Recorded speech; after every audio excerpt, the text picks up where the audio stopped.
आज हम पढ़ेंगे पॉलिटी का first chapter on equality, chapter 1 part 1। इस चैप्टर में हम पढ़ेंगे introduction, equal right to vote, other kinds of equality, recognizing dignity, equality in Indian democracy, issue of equality in other democracies, expert from article 15 of the Indian constitution, challenge of democracy. ये chapter में हम सारे पढ़ेंगे। पहले हम पढ़ेंगे introduction. चलो शुरू करते हैं। India is a democracy. India क्या डेमोक्रेसी है। इक्वलिटी इज़ अ की features of democracy and influence all aspects of its functioning. In this chapter, you read more about equality, what it is, why it is important in a democracy, and not everyone is equal in India. अगला topic हम पढ़ेंगे equal right to vote. Equal right to vote मतलब सबको अधिकार है vote करने के लिए। In a democratic country like India, all adults irrespective of what religion they belong to, how much education they have had, what caste they are, or whether they are rich or poor, are allowed to vote. चाहे वो rich हो चाहे वो poor हो, सबको अधिकार है vote करने का। It is called universal adult franchise. The idea of universal adult franchise is based on the idea of equality because it states that every adult in a country, irrespective of their wealth and the communities he/she belongs to, has one vote. इसका कहने का मतलब है चाहे वो अमीर हो चाहे गरीब हो, चाहे वो लड़का हो चाहे लड़की हो, सबको वोट का अधिकार है। आगे हम पढ़ेंगे अदर काइंड्स ऑफ इक्वलिटी। और काइंड्स क्या हो सकती है इक्वलिटी का? One of the more common forms of inequality in India is the caste system. सबसे बड़ी इक्वालिटी है कास्ट सिस्टम पे। If you live in rural Indian, your cast identity is something that you probably learned or experienced every young. If you live in urban India, some of you might think that people no longer believe in caste. अगर आप rural area में रह रहे हो तो cast identify होती है, और अगर आप अर्बन में रहते हो तो वो बिलीव नहीं करते कास्ट सिस्टम में। अगला टॉपिक हम पढ़ेंगे recognising of diversity. You have understood by now that the caste we are born into, the religion we practice, the class background we come from, whether we are male or female, these are often the things that determine why some people are treated unequally. When people are treated unequally, their dignity is violated. अभी तक हमने जो भी पढ़ा है cast के बारे में, वो रिलीजन से भी होता है, प्रैक्टिस के भी होता है, और क्लास बैकग्राउंड भी यूज़ होता है किसका, मेल और फीमेल्स का। और कोई कोई कहता है कि अनइक्वल भी है। नेक्स्ट टॉपिक हम पढ़ेंगे equality in Indian democracy. The Indian constitution recognize every people as equal. जो इंडियन कॉन्स्टिट्यूशन है वो रिकॉग्नाइज करता है इक्वल है, सारे पर्सन इक्वल है। This mean that every individual in the country includes male and female person from all caste, religion, tribes, educational and economic backgrounds are recognized as equal. This is not to say that inequality cease to exist.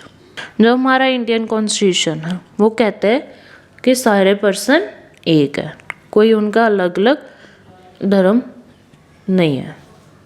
आगे पढ़ते हैं। But at least in democratic India the principle of the equality of all person is recognized. While earlier no law exists to protect people from discrimination and ill treatment, now there are several that works to see people are treated with dignity and as equal. This recognition of equality includes some of the following provisions in the constitution. ये कहना चाह रहा है कोई भी law नहीं है जो प्रोटेक्ट कर सकता है पीपल को, किससे, डिस्क्रिमिनेशन से और इल ट्रीटमेंट मतलब डिसबिहेवियर जो होता है पीपल्स का। आगे हम पढ़ेंगे कौन से प्रोविज़न है जो कॉन्स्टिट्यूशन ने दिया है हमें। पहला है first, that every person is equal before the law. What this mean is that every person from the president of the country, it has to obey the same laws. Second, no person can be discriminated against on the basis of their religion, caste, race, place of birth, of whether they are female or male. Third, every person has access to all public place including playground, hotel, shops and market. Fourth, untouchability has been abolished. ये कहना चाह रहा है पहले वाले में कि जो पर्सन्स है वो सबका उनका इक्वल लॉ है कंट्री में, और सेकंड में कहना चाह रहा है कि कोई डिस्क्रिमिनेट नहीं करता किससे, रिलीजन से, कास्ट से, रेस से, प्लेस से, ऑफ बर्थ से। और थर्ड में कह रहा है कोई भी पर्सन कहीं भी जा सकता है, और फोर्थ में कोई भी अनटचेबिलिटी नहीं है। नेक्स्ट पढ़ेंगे the two ways in which the government has tried to implement the equality that is granted in the constitution is first through laws and second through government programs or schemes to help disadvantaged communities. There are several laws in India that protect every person's right to be treated equally. इसमें कहना चाह रहा है पहला तो आपको law बचाता है और दूसरा गवर्नमेंट के प्रोग्राम्स और स्कीम्स देते हैं कम्युनिटीज़ को डिसएडवांटेज, और आगे बता रहे हैं कि प्रोटेक्ट करता है एवरी पर्सन को कि सेम ट्रीटेड करें सबको, जैसे फीमेल है मेल है उनको एक ही बराबर रखे। आगे हम पढ़ेंगे mid day meal programme. One of the steps taken by government includes the mid day meal scheme. This refers to program introduced in all government elementary school provide children with cooked lunch. Tamil Nadu has the first state in India to introduce this scheme, and in 2001 the Supreme Court asked all the state governments to begin this program in their school within 6 months. Mid day meal programme है जो वो सारे schools में बच्चों को compulsory कर दिए। पहला जो स्टेट है जहाँ पे मिड डे मील स्टार्ट हुआ था 2001 में, वो कौन सा है, तमिलनाडु। जैसे कि आपको इस पिक्चर में दिखाई दे रही है, एक आपको टीचर दिखाई दे रही होगी और बाकी सारे बच्चे दिखाई दे रहे हैं। आगे हम पढ़ते हैं this programme has had positive effects. इसके नेगेटिव इफेक्ट्स नहीं है, पॉजिटिव ही रिजल्ट मिला है। किसका, मिड डे मील का। This includes the fact that more poor children have begun enrolling and regular attending school. जो भी पुअर बच्चे हैं वो रेगुलर आते हैं और एडमिशन भी वही ज़्यादा ले रहे हैं as compare to rich person.